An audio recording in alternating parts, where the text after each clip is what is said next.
രാജീവ് ചന്ദ്രശേഖർ എന്ന് പറഞ്ഞ വ്യക്തി കേരള പൊളിറ്റിക്സിലേക്ക് വരികയാണ്. കേരള പൊളിറ്റിക്സിലേക്ക് എന്ന് പറയുമ്പോഴത്തേക്കിനും ശരിക്കും വളരെ അപ്രതീക്ഷിതമായിരുന്നു എന്ന് പറയണം. പ്രത്യേകിച്ച് BJP-യുടെ സംസ്ഥാന പ്രസിഡന്റ് എന്നുള്ളൊരു പദവിയിലേക്ക് ഉയർന്നു കേട്ടിരുന്ന പേരുകളൊക്കെ തള്ളി മാറ്റിയാണ് രാജീവ് ചന്ദ്രശേഖർ എന്ന് പറഞ്ഞ വ്യക്തി അവിടേക്ക് കടന്നു വരുന്നത്. ആ ഒരു കടന്നുവരവ് എങ്ങനെയായിരുന്നു? അല്ല, എനിക്കങ്ങനെ ഒരു വലിയൊരു എക്സ്പെക്റ്റേഷനോ ഇതെല്ലാം അൺഎക്സ്പെക്റ്റഡ് എനിക്കുമായിരുന്നു. കാരണം ഞാൻ എൻ്റെ 18 കൊല്ലം പോളിറ്റിക്സ് ബാംഗ്ലൂർ സെൻട്രിക് ആയിരുന്നു. ഞാൻ കർണാടകയിൽ നിന്ന് ഒരു രാജ്യസഭ MP ആയിരുന്നു 3 ടേം. You speak Kannada? ಸ್ವಲ್ಪ ആൻഡ് ഐ സർവ്. പിന്നെ ഞാൻ ലോക്സഭയിൽ മത്സരിക്കാൻ പോകുന്നത് ബാംഗ്ലൂരിലായിരുന്നു. അതാണ് എനിക്ക് കിട്ടിയ ഇൻഫർമേഷൻ. അങ്ങനെ പ്രിപ്പയർ ചെയ്യുമ്പോൾ ഒരു ദിവസം എൻ്റെ പ്രൈം മിനിസ്റ്റർ എന്നോട് വിളിച്ച് പറഞ്ഞു, ഇല്ല, എൻ്റെ തീരുമാനം നിങ്ങൾ തിരുവനന്തപുരത്ത് പോയിട്ട് മത്സരിക്കണം എന്നാണ്. 2024 അദ്ദേഹം പറഞ്ഞു. മാർച്ച് 3 2024. ഞാൻ മറക്കില്ല ഡേറ്റ്. ബട്ട് അത് ശരിക്കും അതൊരു ഹിസ്റ്ററി ആയിരുന്നു. കാരണം താങ്കൾ ആദ്യമായിട്ട് ഇവിടെ വന്ന് മത്സരിക്കുമ്പോൾ, അതും ശശി തരൂരിനെ പോലെ ഒരു പ്രഗത്ഭനായ, പിന്നെ ആരും എന്നെ അറിയില്ല.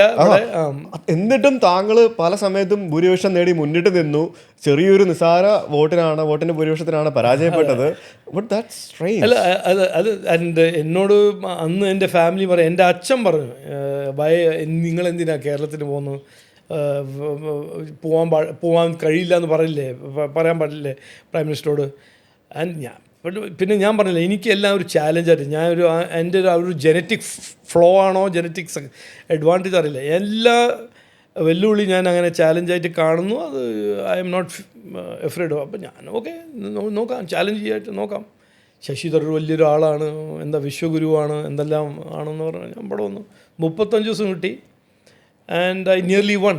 എന്നിട്ട് ആൻഡ് ഫ്രാങ്ക്ലി ആ CPM കോൺഗ്രസ് തമ്മിൽ ഒരു അറേഞ്ച്മെൻറ്റ് ഇല്ലെങ്കിൽ I would have won also. അതാണ് എൻ്റെ അഭിപ്രായം.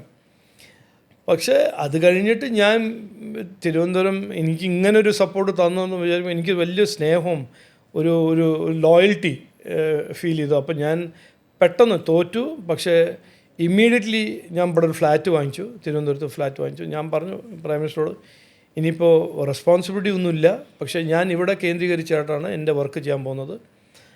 ഇവിടുത്തെ ജനങ്ങളുടെ പ്രശ്നങ്ങൾ പരിഹരിക്കാൻ ഞാൻ ഉണ്ടാവും എന്ന് ഞാൻ ഉറപ്പ് കൊടുത്തിട്ടുണ്ട്.